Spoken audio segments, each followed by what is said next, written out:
Halo semuanya, selamat datang di channel Putar Balik Film. Dengan saya, Bang Dev yang akan menemani waktu santaimu sebelum tidur atau kembali ke hiruk-pikuknya dunia kerja. Di video kali ini kita akan membahas sebuah kisah luar biasa tentang perjalanan hidup seorang atlet India bernama Murli Khan yang penuh dengan perjuangan gigih untuk mewujudkan cita-citanya mendapatkan medali kejuaraan. Kisah nyata yang begitu menginspirasi ini kemudian dikemas dalam film berjudul Chandu Champion yang dirilis pada tahun 2024. Ini adalah cerita tentang bagaimana seorang pemuda bergabung dengan tentara, mengambil pelatihan tinju, menghadapi kelumpuhan akibat perang, namun dengan kondisi tubuh yang terbatas itu, ia tidak menghentikan impiannya untuk menjadi juara. Tak perlu berlama-lama, silakan sandaran, luruskan kaki dan selamat menonton.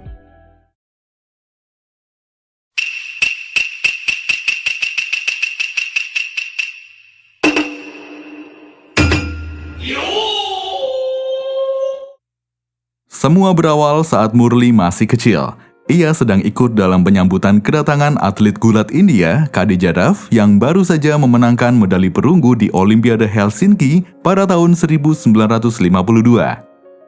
Pemandangan di stasiun sungguh menakjubkan. Lebih dari 10.000 orang datang untuk menyambut pahlawan mereka itu. Murli melihat betapa meriahnya sambutan untuk Jadhav, dan momen inilah yang membakar cita-citanya. Suatu saat nanti, ia juga harus bisa memenangkan Olimpiade agar bisa disambut sama meriahnya seperti Jadhav. Malam harinya, Murli yang bersemangat mulai menceritakan semua kegiatan hari itu, khususnya saat ia mendatangi penyambutan peraih medali di hadapan ibu dan saudara-saudaranya yang lain. Tak lama ayahnya pulang, kakak Murli segera memberikan kode agar Murli berhenti berbicara. Ayahnya kemudian mengeluh karena jalanan sangat macet dan ramai yang membuatnya terlambat pulang ke rumah. Murli tanpa menyadari isyarat kakaknya, malah dengan spontan memberitahu ayahnya bahwa kemacetan itu terjadi karena ada penyambutan si atlet gulat. Belum sempat Murli menyelesaikan kalimatnya, ayahnya langsung memotong dan mengatakan hal-hal negatif soal menjadi gulat. Ternyata ayah Murli memang tidak menyukai hal-hal yang berbau atlet, karena menurutnya profesi itu tidak menghasilkan uang. Keesokan paginya di sekolah, guru bertanya kepada murid-murid tentang cita-cita masa depan. Ketika giliran Murli, ia menjawab dengan lantang bahwa ia akan pergi ke Olimpiade, menjadi juara dan memenangkan medali. Jawaban itu seketika ditertawakan oleh teman-temannya. Saat jam istirahat tiba, Murli berkelahi dengan seorang teman yang mengejeknya, menyebutnya bukan akan menjadi juara, melainkan juara pecundang. Kakaknya kemudian memisahkan mereka. Saat berjalan pulang dari sekolah, Murli mengungkapkan kekesalannya kepada kakaknya karena dianggap pecundang dan tidak akan bisa menjadi juara. Kakaknya menghibur Murli dan berjanji akan membawanya ke suatu tempat agar orang berhenti menertawakannya dan menunjukkan bahwa dirinya adalah seorang pemenang. Janji itu ditepati, kakaknya membawa Murli ke sebuah tempat pelatihan gulat yang dilatih oleh Pak Ganpat. Kakaknya menyuruh Murli untuk memohon kepada Pak Ganpat agar mau melatihnya. Murli pun memohon dengan memegangi kaki Pak Ganpat. Awalnya, Pak Ganpat menertawakan Murli karena fisik badannya yang belum memadai. Murli menjadi kesal dan mengambil sebuah batu dengan niatan melemparnya, namun berhasil ditahan oleh kakaknya. Melihat kemauan keras Murli ini, Pak Ganpat berpikir kembali dan mempertimbangkan untuk melatihnya. Murli menjelaskan kepada Pak Ganpat bahwa dirinya mau ikut gulat karena ingin memenangkan medali, agar bisa mendapat pesta penyambutan lebih dari 10.000 orang seperti Kasaba Jadhav. Menurut Murli, memenangkan sebuah medali dapat menghasilkan banyak rasa hormat. Pak Ganpat lalu memberitahukan bahwa medali emas adalah yang paling diinginkan oleh semua orang. Setelah hari itu, Murli menjalani latihan demi latihan yang keras bersama Pak Ganpat, dan ia juga sering berlatih sendiri agar bisa menjadi seperti yang ia inginkan. Beberapa tahun kemudian, Murli telah tumbuh dewasa. Suatu hari di tempat gulat, Pak Ganpat mengumumkan bahwa akan ada pertandingan gulat yang diselenggarakan oleh saudaranya. Ia ingin memperlihatkan putranya, Dagdu, yang merupakan keponakan Pak Ganpat, sebagai seorang pemula yang baru. Ayah Dagdu ingin memamerkan kemampuan anaknya ke seluruh desa. Pak Ganpat memilih salah satu muridnya untuk berpura-pura kalah saat melawan Dagdu. Para murid merasa keberatan, tetapi akhirnya mereka menunjuk Murli, yang menurut mereka mempunyai kekuatan yang sama tetapi belum diajarkan teknik bergulat, pilihan yang baik untuk mengalah. Tiba pada hari pertandingan. Pertandingan segera dimulai, tetapi Murli belum datang ke arena. Ternyata di rumah, Murli sedang dihajar oleh ayahnya karena tidak diperbolehkan pergi bergulat. Ayahnya memberikan persyaratan kepada Murli, ia harus menghasilkan 1 rupiah dan lulus ujian sekolah agar diizinkan pergi bergulat. Setelah itu, Murli pun pergi ke sekolah untuk melihat hasil tes kelulusannya. Di arena pertandingan, Dagdu sudah dipanggil untuk masuk ke dalam arena, membuat Pak Ganpat kebingungan karena Murli belum datang. Tidak lama berselang, Murli datang dari kerumunan penonton dan menantang Dagdu untuk melawan di arena. Sebelum masuk arena, Murli sempat mendapatkan ejekan dari penonton. Pertandingan antara Dagdu dan Murli dimulai, namun berjalan membosankan. Tiba-tiba ada salah satu penonton yang melempar koin 1 rupiah untuk dijadikan taruhan, dan penonton lainnya mengikuti melempar koin ke dalam arena. Hal ini segera mengingatkan Murli akan perkataan ayahnya bahwa ia diperbolehkan bermain gulat apabila bisa membawa pulang uang 1 rupiah. Dengan semangat yang membara karena motivasi itu, Murli mengalahkan Dagdu dengan sekali banting. Kemudian Murli segera mengambil uang tersebut. Ayah dari Dagdu merasa tidak terima dan menganggap itu menghina putranya. Lalu ia memerintahkan orang-orangnya untuk menangkap Murli. Untungnya, Murli sudah diberitahukan oleh kakaknya untuk segera lari menjauh keluar arena sebelum ditangkap. Dibantu oleh teman-teman pegulatnya yang menghadang orang-orang suruhan ayah Dagdu, Murli kabur melewati aliran sungai sampai pada akhirnya ia melihat sebuah kereta dan mencoba masuk, yang dibantu oleh salah satu penumpang.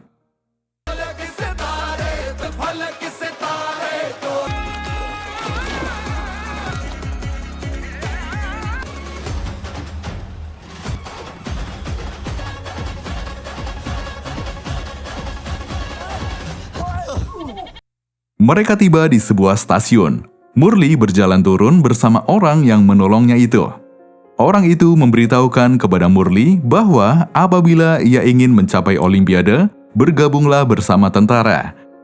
Meskipun Murli belum sepenuhnya percaya bahwa masuk tentara bisa menjadi atlet, orang itu meyakinkannya dan menyuruhnya tidur agar besok mereka bisa berangkat ke pendaftaran tentara.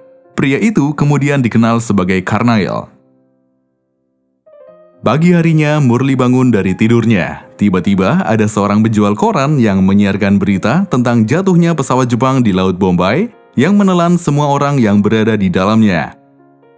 Tak lama, kereta datang dan Murli serta Karnail menaiki kereta itu. Kini mereka menjadi teman. Mereka mengikuti tes dan seleksi tentara bersama-sama dengan sangat keras. Sampai pada hari pengumuman, Murli dan Karnail pun terpilih dan akan dikirim ke MS Sekunde Barat esok harinya. Tempat itu adalah tempat di mana pelatihan militer akan dimulai. Semua orang yang terpilih bersorak bahagia dan mereka semua berangkat menuju ke tempat pelatihan menggunakan kereta sambil bernyanyi bergembira. Sesampainya di tempat pelatihan MS Sekunde Barat, semua orang dikumpulkan. Saat itu pelatih berkata bahwa setengah dari peserta tidak akan bisa bertahan dan hanya orang yang memiliki kemauan untuk berubah menjadi prajurit yang bisa melalui semua pelatihan. Selama masa pelatihan, para calon prajurit selalu bangun lebih pagi untuk memulai latihan. Malam harinya, saat semua orang berkumpul di kamar, Murli bercerita tentang bagaimana Karnail menolongnya masuk ke dalam kereta dengan memberikan tangannya dan menariknya masuk. Bahkan mengajaknya masuk seleksi tentara agar cita-citanya mendapat medali Olimpiade bisa terwujud. Usai bercerita, Murli malah ditertawakan oleh salah satu temannya yang mengejek bahwa Murli tidak akan bisa memenangkan medali Olimpiade. Murli yang berambisi untuk memenangkan Olimpiade merasa sangat kesal dengan ejekan temannya itu. Seketika, Murli menghampiri temannya dengan niatan membantingnya. Namun keributan itu membuat komandan masuk ke dalam kamar dan menyaksikan semua itu. Komandan kemudian menghukum Murli akibat perbuatannya itu dengan berguling-guling di luar sambil hujan-hujanan dan menyuruh Murli untuk kembali ke rumahnya. Namun Murli menolak hal itu. Ia bertekad kalau ia akan membuktikan dirinya bisa mewujudkan mimpinya pergi ke Olimpiade dan memenangkan medali, yang merupakan mimpi masa kecilnya. Saat itu, komandan bertanya tentang olahraga apa yang digemarinya. Murli menjawab dirinya adalah atlet gulat.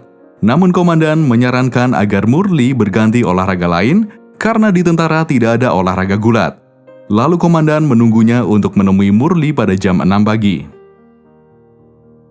Keesokan paginya, Murli datang ke sebuah tempat pelatihan tinju. Di sana, ia meminta untuk diberi kesempatan kepada Pak Ali agar bisa mengikuti pelatihan tinju.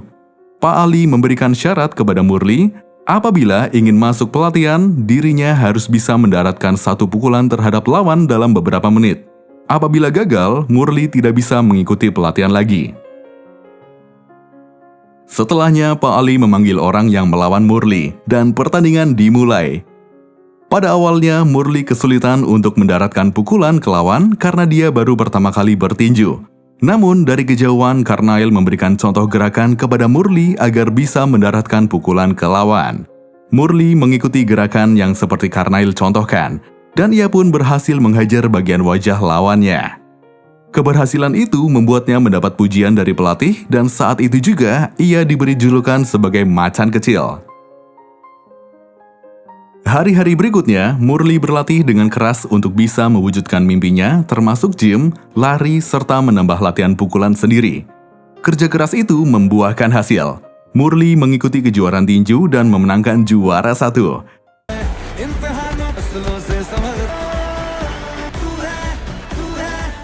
Keesokan harinya, komandan tentara memberitahukan kepada semua orang bahwa ada 6 tentara dari MA, diantaranya Murli dan Karnail yang terpilih untuk mewakili Angkatan Darat India di pertandingan militer internasional di Tokyo.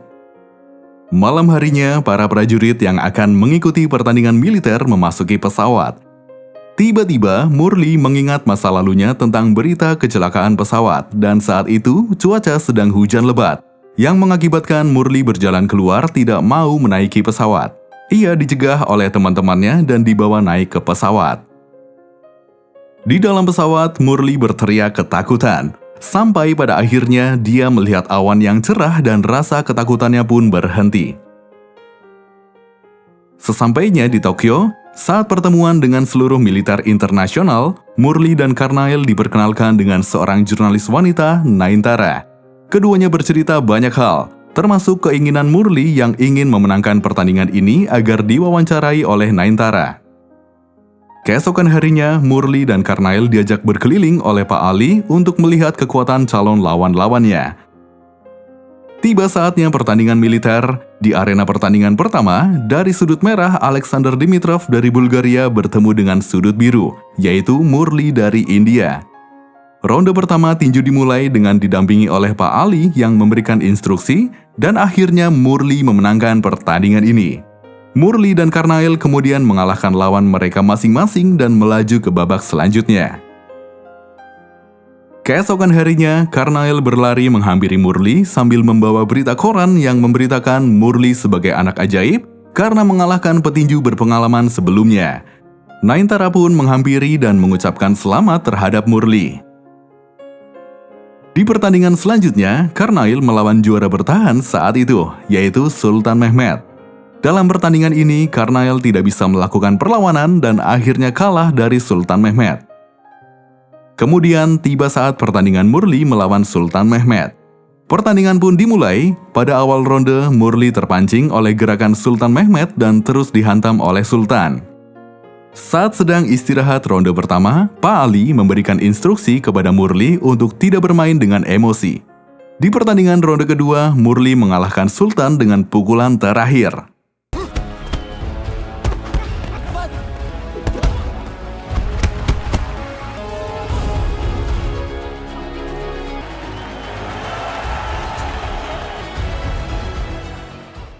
Saat sedang turun dari arena, Murli dihampiri oleh Naintara untuk diajak wawancara. Sebenarnya oleh pelatih tidak diperbolehkan karena Murli harus menonton pertandingan lawan lain untuk dipelajari. Namun Murli dibantu oleh Karnail meminta izin sebentar untuk mengikuti wawancara dan berjanji akan kembali ke arena untuk melihat calon lawan dengan tepat waktu. Wawancara pun dilakukan. Murli dan Karnail merasa gugup karena ini baru pertama kali. Di tempat lain, pelatih Pak Ali sedang melihat calon lawan dari Murli. Saat dalam wawancara, Nayantara bertanya kepada Murli seberapa yakin untuk memenangkan pertandingan final ini. Murli menjawab dengan penuh keyakinan bahwa ia sepenuhnya akan memenangkan final serta mimpinya untuk memenangkan medali emas Olimpiade. Sayangnya pertandingan calon lawan yang akan dihadapi Murli telah selesai, namun Pak Ali masih menunggu Murli. Tak lama datanglah Murli bersama Karnail, namun suasana arena sudah sepi. Murli menjelaskan alasannya terlambat datang. Pelatih Pak Ali dengan rasa kecewa berkata kepada Murli untuk fokus pada petarung Uganda, karena lengah 1 detik bisa berakhir dengan kekalahan, dan hal itu bisa membuat kehilangan jalan menuju Olimpiade. Keesokan harinya, pertandingan final dimulai antara Murli dengan petinju dari Uganda. Murli terus menyerang, akan tetapi pada akhirnya dia kehilangan fokus. Hal ini membuatnya menerima pukulan keras dari lawan yang akhirnya membuat Murli kalah dan tidak sadar selama beberapa hari. Kekalahan ini juga membuat Pak Ali tidak mau berbicara dengan dirinya. 2 bulan berlalu setelah pertandingan di Tokyo. Saat itu, pelatihan berada di Kashmir. Tiba-tiba, Murli berlari menuju ke Pak Ali dengan membawa surat yang berisikan tentang terpilihnya dirinya untuk Asian Games tahun berikutnya. Hal itu membuatnya berambisi untuk memenangkan Asian Games yang mana akan menjadi sebuah jembatan untuk bisa melaju ke Olimpiade berikutnya. Akan tetapi, Pak Ali sudah tidak mau melatihnya lagi akibat kesalahan Murli. Meski demikian, Murli tidak menyerah dan meminta 1 kesempatan lagi untuk didampingi. Sama halnya Murli, Pak Ali sudah tidak mau membantu Murli karena sudah merasa dikecewakan. Tiba-tiba pada saat itu datang pesawat tempur yang menembaki orang-orang di pelatihan, yang membuat semua pasukan menembak kembali. Murli mencoba menyelamatkan Pak Ali yang sudah terkena tembakan untuk dibawa ke bunker. Akan tetapi malah Karnail yang terkena tembakan sampai dia tewas. Murli berupaya terus untuk melindungi Pak Ali, namun Murli sendiri juga beberapa kali tertembak. Selang 2 tahun kemudian, Murli sadar dari koma setelah peristiwa penembakan saat pelatihan di Kashmir. Saat di rumah sakit, dirinya didatangi oleh komandannya untuk ditawarkan pindah ke rumah sakit terbaik angkatan bersenjata di Bombay untuk dikeluarkan peluru yang masih ada di dalam tubuhnya. Saat tiba di rumah sakit Bombay, Murli dirawat oleh Topaz, seorang perawat yang memiliki reputasi bermasalah dalam mengurus pasien dan juga sering bermain judi lotre. Operasi pengangkatan peluru dilakukan sambil pihak tentara menghubungi keluarga Murli untuk datang menjenguknya. Setelah selesai pengangkatan peluru, Murli merasakan ada yang berbeda dengan tubuhnya. Dokter menjelaskan bahwa mereka tidak bisa sepenuhnya mengeluarkan peluru karena bisa berakibat lumpuh seluruh tubuh Murli. Mengetahui kenyataan pahit itu, Murli menangis meratapi nasibnya yang tidak bisa berjalan, padahal dirinya adalah seorang olahragawan. Saat itu, Murli bersantai dengan kakaknya di tepi pantai. Kakaknya memberitahu Murli bahwa dirinya telah berbincang dengan dokter yang menyarankan Murli untuk berenang karena itu dapat menambah kekuatan sehingga ada kemungkinan bisa pulih dengan cepat. Sebetulnya, Murli ingin pulang ke rumah. Akan tetapi kakaknya mengatakan untuk tetap berada di dalam rumah sakit karena akan diurus oleh dokter dan juga perawat yang akan membuatnya lebih baik lagi. Sampai pada akhirnya Murli memilih untuk tinggal di rumah sakit. Selama dirawat oleh Topaz di rumah sakit, suatu malam Murli meminta sebuah permintaan kepada Topaz untuk membelikannya whisky untuk diminum bersama-sama. Mereka meminumnya di bawah pohon area rumah sakit.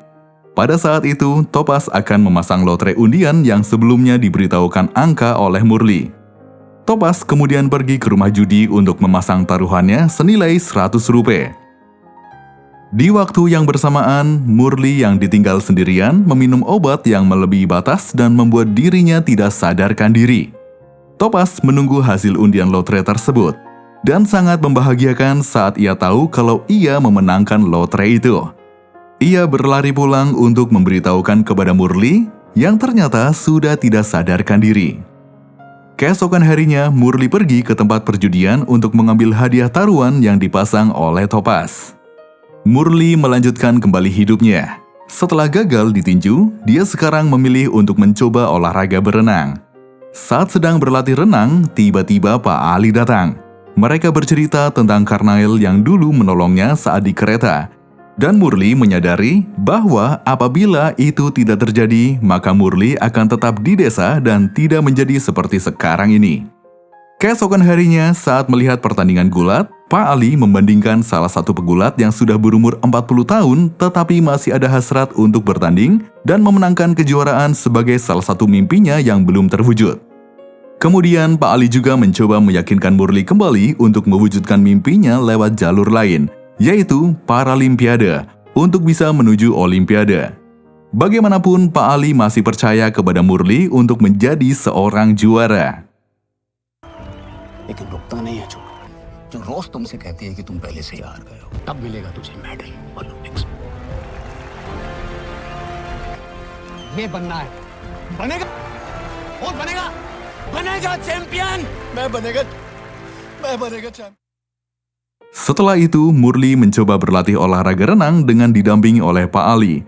Hari demi hari dilalui dengan berlatih keras untuk bisa memenuhi target waktu yang diberikan oleh Pak Ali. Sampai pada akhirnya, usaha itu tidak sia-sia, dan Murli berhasil memenuhi target waktu yang diberikan Pak Ali dengan kerja kerasnya. Suatu hari, Pak Ali dan Murli datang ke Komite Olahraga India untuk membantunya mendaftar di Paralimpiade. Namun, jawaban dari Komite Olahraga sangat tidak mengenakan buat Murli.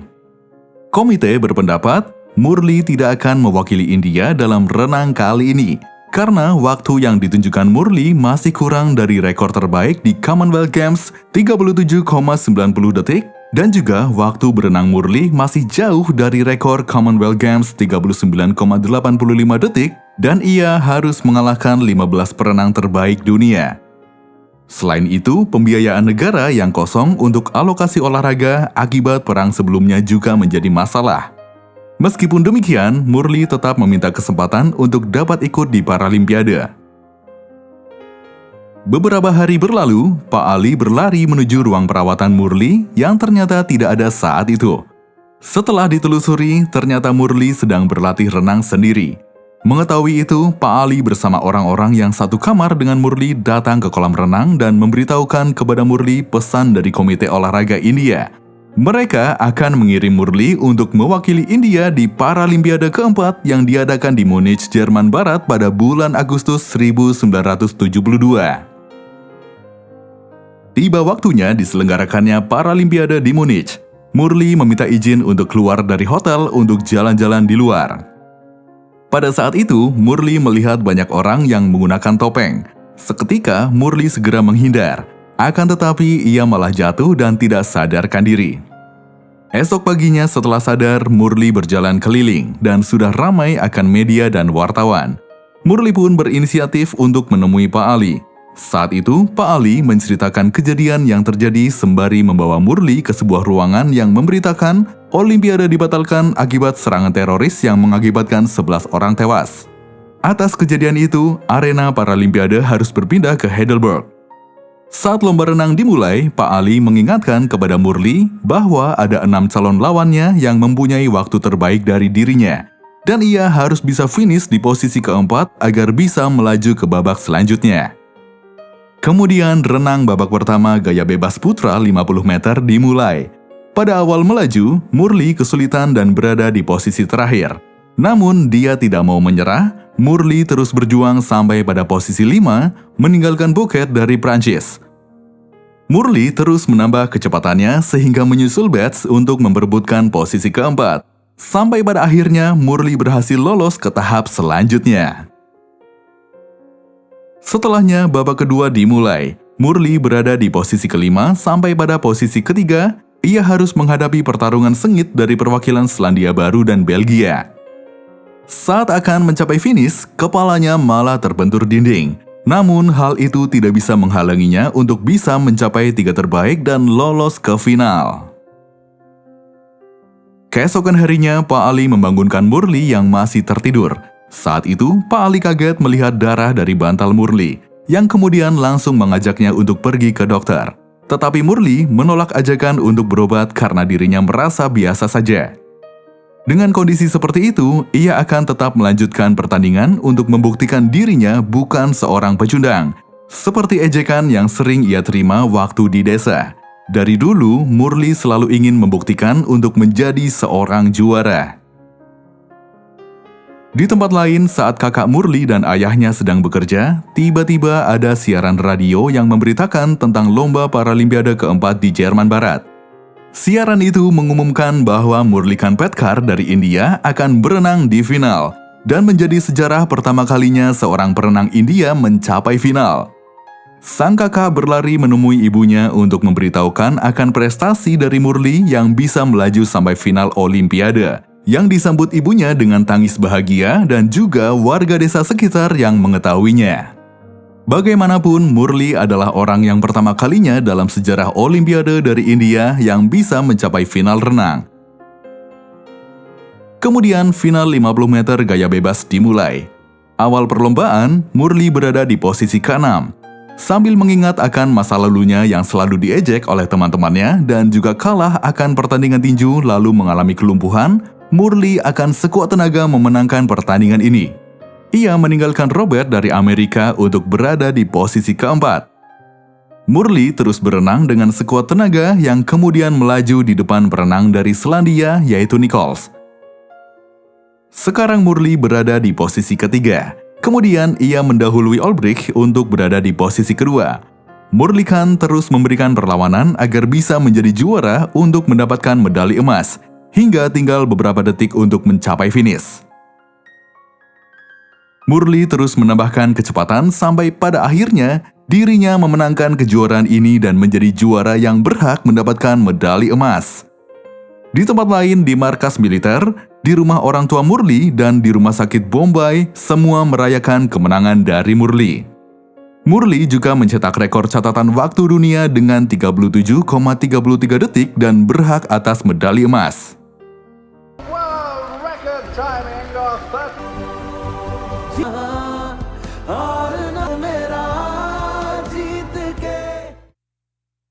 Beberapa tahun berlalu, kini Murlikan sudah tidak sebugar dan semuda dulu. Suatu hari, Murlikan melapor ke polisi setempat untuk mengadukan kecurangan beberapa presiden terhadapnya. Di antaranya Vivi Giri, Fahrudin Ali, Ali Ahmed, dan Nelam Sanjeva Reddy. Saat itu, komandan mendatangi Murlikan dan langsung bertanya pokok permasalahannya. Ia menanyakan apa yang presiden lakukan terhadapnya. Kemudian Murlikan memberitahu kalau ia merasa ditipu karena sudah 40 tahun berlalu, namun ia masih belum menerima penghargaan Arjuna. Ia akan terus menuntut haknya itu untuk membangun desanya. Komandan pun terheran dan menanyakan kenapa sampai menggugat untuk alasan seperti itu.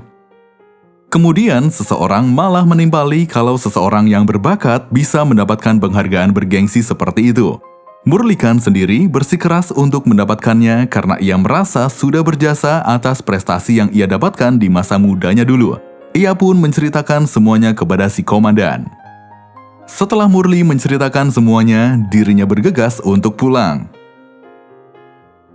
Keesokan harinya, polisi tersebut menanyakan ke temannya apakah Murli kembali lagi ke kantor polisi, namun ternyata Murli tidak kembali ke kantor polisi.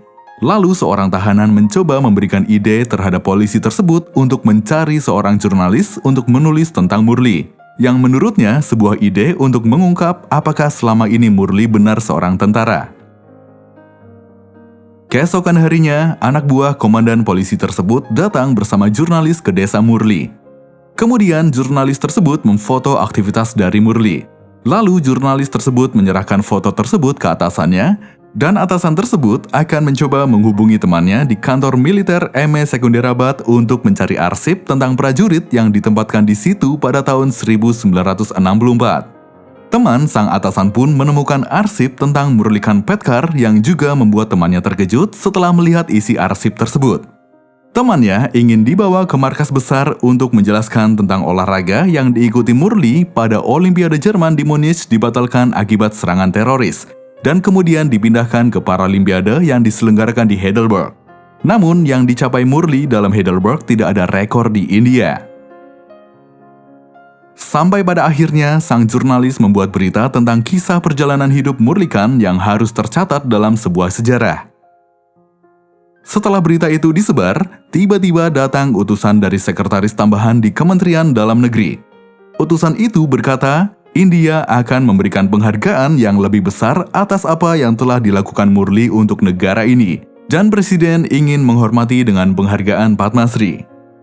Kemudian, Murli datang ke Istana Presiden untuk menerima penghargaan tersebut dan mendapat penyambutan dari banyak orang atas prestasinya ini.